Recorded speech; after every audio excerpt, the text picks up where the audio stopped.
for this fabulous show. We're really enjoying having us here and we're getting wonderful remarks.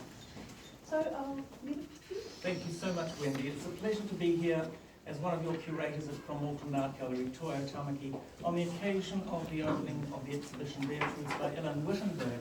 But firstly, I would like to give thanks to Wendy Harsent and her team here, because Wendy has been a stalwart in terms of supporting the Auckland Festival of Photography since its inception. You've got 2 shows here as part of the festival, so thank you for that, Wendy. It's much appreciated, the profile that you give camera artists. And I'm very pleased to, there's this, that Nietzsche phrase of the eternal return. Ellen just reminded me that a year ago we had a conversation here, didn't we? And it was part of the Auckland Festival of Photography, little workshops and portfolio reviews. And he showed me 4 images from this Bare Truths series, and I thought, this is different. And I kept racking my brains, and I have done ever since that time, thinking, when did I last see a project that had been very carefully conceived of as a project that would have a conceptual framework for it?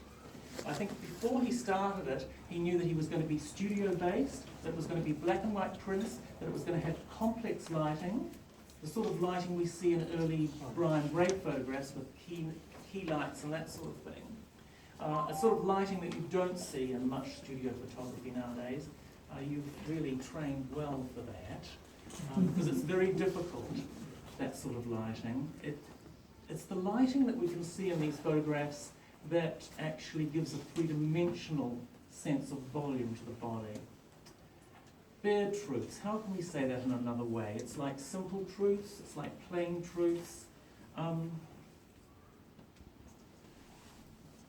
40 men, 40 photographs of men are in this particular incarnation of Bare Truth, but in fact the project involved over 100 sitters. Now that's quite a commitment, within 365 days to photograph over 100 people. And just ask yourself this question: when was the last time you went up to someone who you didn't know at all? You say, oh, I'm shy. Whatever, shy. This is not a shrinking vase. He's as brave as the subjects he photographs. And I think he's as courageous as the subjects he photographs. Because, also ask yourself this question: would you say yes to this? Would you say yes to this process? You're shaking your head. Well, you don't qualify. You're not a man today. Yeah. I think it's only about 5 or 6 people that you knew, isn't it? Only 5 or 6 people. The other 95 or 96 were strangers who've somehow become part of your project. And no one else has ever done this in New Zealand. So many male subjects, or even so many female subjects, as encapsulated within the body of one project. And it was really interesting to me as a curator, when I talked to Alan, I tried to ever so tactfully say, have you been looking at this camera artist? Have you been looking at that camera artist? And I was sort of impressed that he hadn't. Because the people that I mentioned, he had no awareness of. And these were people, if he knew their names, I told him one, I carefully chose it, I told him one, but I knew that this particular photographer did work that was completely opposite to what he was doing. So it wouldn't help him. So I have to congratulate you, because the conceptual framework that you made, you invented yourself.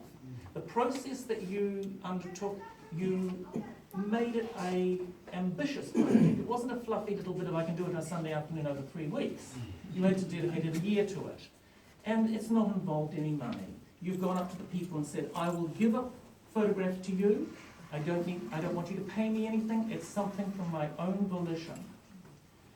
Now, what are we looking at here? I don't think we're looking at portraits of temperament, character, and the personal nature. We're not getting a scoping thing that says, I can look at some person, I can say, yeah, this, and this. No, it's not that. but we do get an emotional one. And I'll tell you, I did a little survey with my female cohorts at Auckland Art Gallery the other day, and I said to them, I want you to give me a word. Each of you give me a word that describes how you feel about what you're looking at in these portraits. And they were looking over my desk, and I realised that women look at these portraits different from how men do. And you can ask this between yourselves. I think you'll find that that's the case. Women approach this project differently from how men approach it. But these women, they said all these words.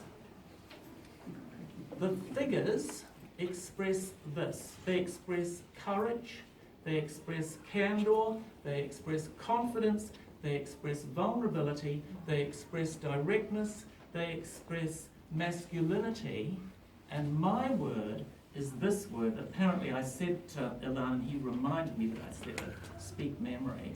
I said when I first saw these a year ago, that the humility of the subjects comes straight through. So I really want to congratulate not only you, Ilan, I want to congratulate everyone who's participated in this project, because in a sense, you've been memorialised by it. You will never forget the moment of being photographed by Ilan Wittenberg, I think, because he doesn't actually make a photograph of you as what you might be in an entirety of your nature. He's not after capturing you that. He's after doing something which is much more like physiognomy. Such an old-fashioned word. I'm sure you haven't heard it in the last hour. Or even the last week. Physiognomy. Physiognomical.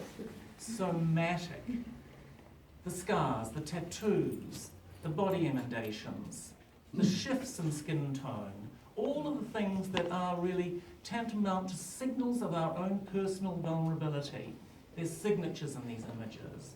And I think it's that physiognomical portrait, that human breadth of subcutaneous reality is the thing that really impresses me the most.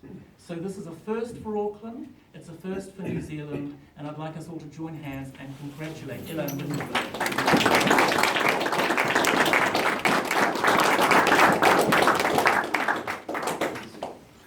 I want to say a few words. First of all, Ron, thank you for your kind words. It's good for my ego. It saves a lot of my psychotherapy too. So I want to say thank you to Wendy for giving me this amazing venue, and what a nice display. And thank you for all the participants, for sure. And many thanks to all the people who helped me bring this together. As I said, I stand on the shoulders of giants. And I do want to thank my wife. I couldn't have done this without you, Hadas. You're hiding there somewhere. So, yeah, look, I couldn't do it without your help. This is a lot of work, a lot of effort, and yeah, this is really, it takes a year to create something like that. And I feel that I created something, and that's, you know, a good feeling. We're all here in the world. And I used to quote something from Stephen Covey: "We're here to live, to love, to laugh, and to leave a legacy." So this is part of my legacy, and I hope that's how it's going to be remembered. Thank you very much. Thank you.